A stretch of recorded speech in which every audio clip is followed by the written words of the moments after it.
Blanking.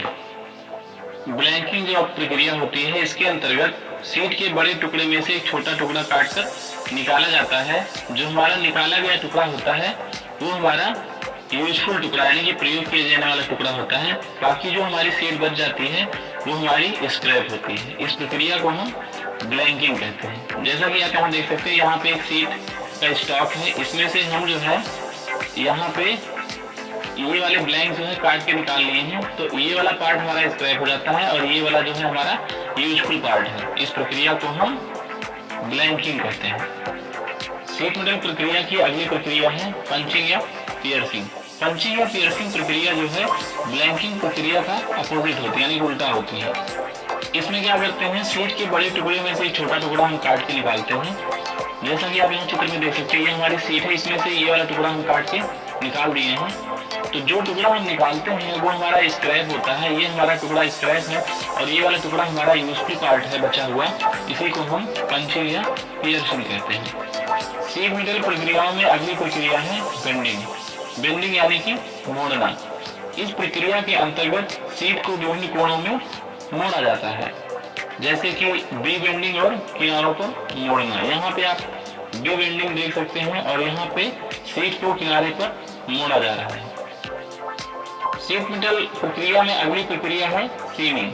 Sieving होता है seat के दो टुकड़ों को विभिन्न जोड़ों द्वारा आपस में जोड़ना। यहाँ पे आप देख सकते हैं सीए हुए दो टुकड़ों को यहाँ पे जोड़ा गया है। इस प्रक्रिया को हम सीविंग कहते हैं। अगली प्रक्रिया है ट्रिमिंग।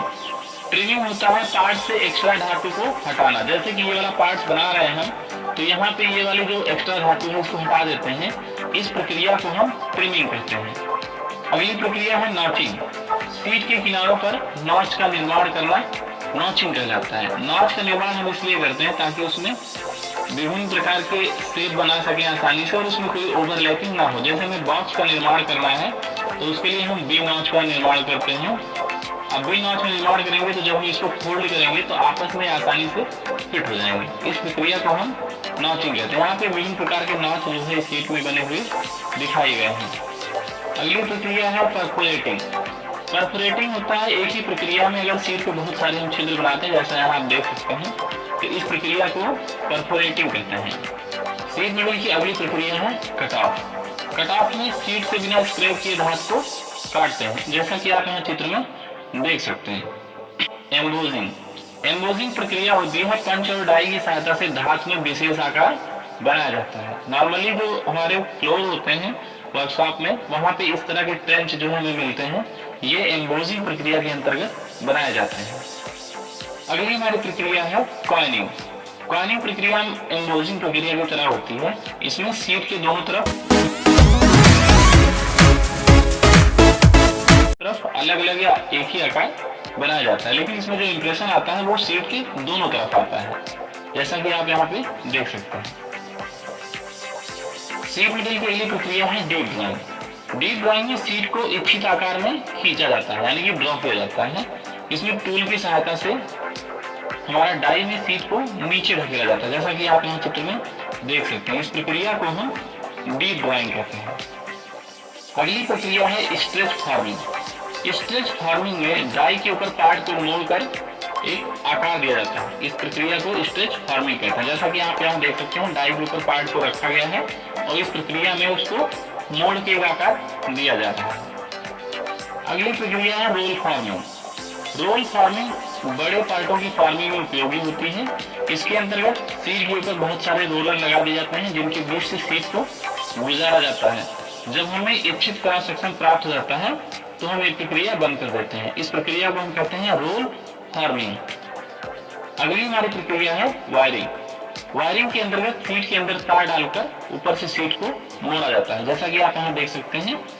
इसके अंदर हमने यहाँ पे एक तार डाला हुआ है और सीट को मोड़ा गया है। इस प्रक्रिया को हम वायरिंग कहते हैं। सीट मेटल की अगली प्रक्रिया है डेंटिंग। डेंटिंग प्रक्रिया के अंतर्गत सीट में जो गड्ढे पड़ जाते हैं उनको हम सही करते हैं, गड्ढों को हटाते हैं। सीट मेटल की अगली प्रक्रिया है हॉलोइंग।